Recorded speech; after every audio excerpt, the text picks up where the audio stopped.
ಜೈ ಭಾರತ್ ವಂದೇ ಮಾತರಂ.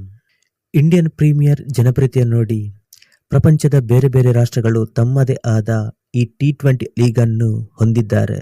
ಈ ಭಾರತದ IPLನಲ್ಲಿ ಪಾಕಿಸ್ತಾನ ಬಿಟ್ಟು ಪ್ರಪಂಚದ ಬೇರೆ ಬೇರೆ ರಾಷ್ಟ್ರದ ಆಟಗಾರರು ಪಾಲ್ಗೊಳ್ಳುತ್ತಾರೆ.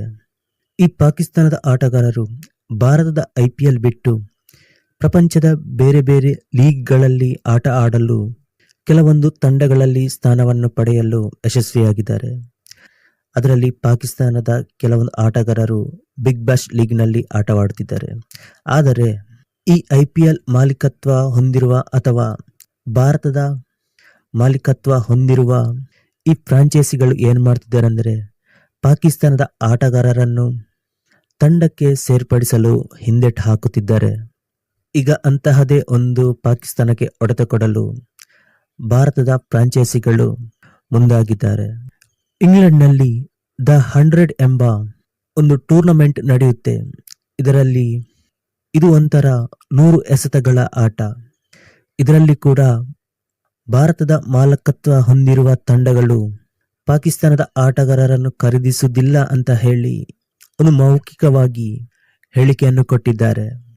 Manchester super Giants, MI London, southern brave ಮತ್ತು ಸನ್ರೈಸರ್ಸ್ ಲೀಡ್ಸ್ ಈ 4 ತಂಡದ ಮಾಲಕತ್ವಗಳು ಭಾರತ ಮೂಲದವರು. ದಿ 100 ಲೀಗ್ನಲ್ಲಿ ಒಟ್ಟು 8 ತಂಡಗಳಿವೆ. ಅದರಲ್ಲಿ 4 ತಂಡಗಳ ಮಾಲಕತ್ವ ಭಾರತದ ಮೂಲದವರದು. ಇನ್ನು ಈ ಲೀಗ್ನ ಮುಂದಿನ ತಿಂಗಳುಗಳಲ್ಲಿ ಹರಾಜು ನಡೆಯಲಿದೆ. ಇದರಲ್ಲಿ ತಮಗೆ ಬೇಕಾಗಿರುವ ಆಟಗಾರರನ್ನು ಖರೀದಿಸಲು ಮುಂದಾಗುತ್ತಿದ್ದಾರೆ. ಆದರೆ ಇದರಲ್ಲಿ ಪಾಕಿಸ್ತಾನದ ಆಟಗಾರರನ್ನು ಖರೀದಿಸದೇ ಇರಲು ನಿರ್ಧರಿಸಿದ್ದಾರೆ. ಇದು ಒಂಥರ ಪಾಕಿಸ್ತಾನಕ್ಕೆ ಕೊಟ್ಟಂತಹ ಹೊಡೆತ. ಯಾಕೆಂದ್ರೆ ಪ್ರಪಂಚದ ಬೇರೆ ಬೇರೆ ರಾಷ್ಟ್ರಗಳಲ್ಲಿ ಈ T20 ಲೀಗ್ಗಳು ನಡೆಯುತ್ತವೆ. ಉದಾಹರಣೆಗೆ ಹೇಳಬೇಕಾದರೆ south Africa, West Indies, the 100 ಈ ಕೆಲವೊಂದು ಲೀಗ್ಗಳಲ್ಲಿ ಭಾರತದ ಮೂಲದವರು ಈ ಮಾಲೀಕತ್ವವನ್ನು ಹೊಂದಿದ್ದಾರೆ. ಇವರು ಪಾಕಿಸ್ತಾನದ ಆಟಗಾರರನ್ನು ಖರೀದಿಸುವುದಿಲ್ಲ. ಇದರಿಂದಾಗಿ ಪಾಕಿಸ್ತಾನದ ಆಟಗಾರರಿಗೆ ಅಂತಾರಾಷ್ಟ್ರೀಯ ಲೀಗ್ಗಳಲ್ಲಿ ಆಟ ಆಡಲು ಅವಕಾಶ ಸಿಗುತ್ತಿಲ್ಲ. ಅವರು ಈ ವಿಚಾರದ ಬಗ್ಗೆ ಭಾರತವನ್ನು ದೂಷಿಸುತ್ತಿದ್ದಾರೆ. ಈ ಪಾಕಿಸ್ತಾನ ಆಟಗಾರರನ್ನು ಯಾಕೆ ಖರೀದಿಸುವುದಿಲ್ಲ ಅಂತ ಎಲ್ಲರಿಗೂ ಗೊತ್ತು.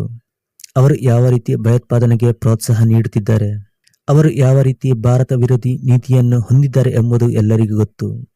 ಒಂದು ವೇಳೆ ಪಾಕಿಸ್ತಾನದ ಆಟಗಾರರನ್ನು ಭಾರತೀಯ ಫ್ರಾಂಚೈಸಿ ಖರೀದಿಸಿದರೆ ಆ ಫ್ರಾಂಚೈಸಿಗಳು ಭಾರತದ ವಿರೋಧವನ್ನು ಕೂಡ ಎದುರಿಸಬೇಕಾಗುತ್ತದೆ. ಪಾಕ್ ಆಟಗಾರರನ್ನು ಖರೀದಿಸದೇ ಇರುವ ಇವರ ನಿರ್ಧಾರವನ್ನು ಮೆಚ್ಚಲೇಬೇಕು.